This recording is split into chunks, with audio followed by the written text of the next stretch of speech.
This noon, we're monitoring a series of threats made to schools across our state. The FBI is aware of what's happening and says right now the threats do not seem credible.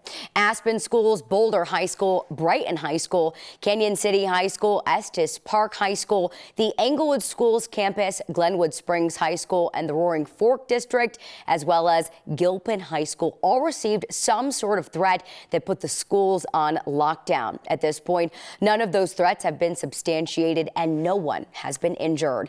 Now, News reporter Cole Sullivan is in Boulder right now. That's where one of those first calls came in. Cole, Boulder High School is now closed for the day.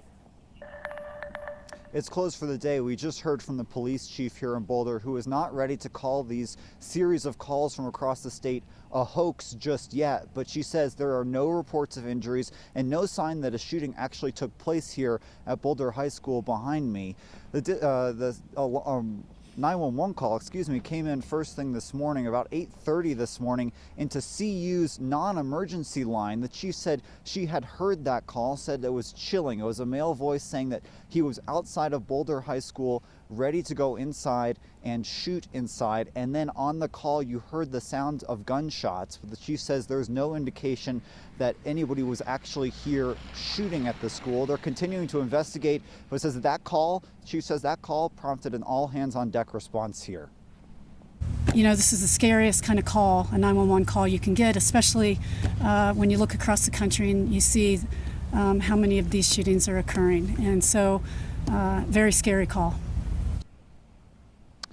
The chief says that she believes this may be a hoax at this point, and if it is, she cannot believe who would do this kind of thing.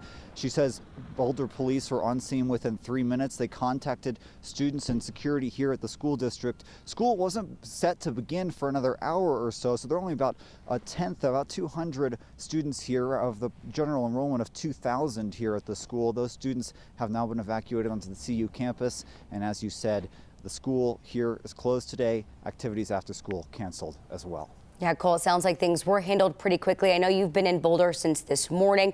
Have you had a chance to talk to any folks there? What is the feeling you're getting from people right now in the area?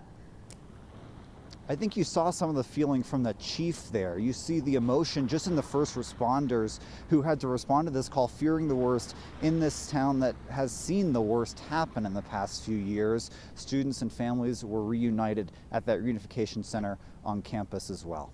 Certainly a developing story, Cole. Thank you so much for breaking that down. And of course, we're continuing to monitor all of the threats coming into our state, and schools across the country today as well. We have a story on 9news.com with updated information from every district that has gone on lockdown. We'll have more on these threats this afternoon on our news at 4 and 5.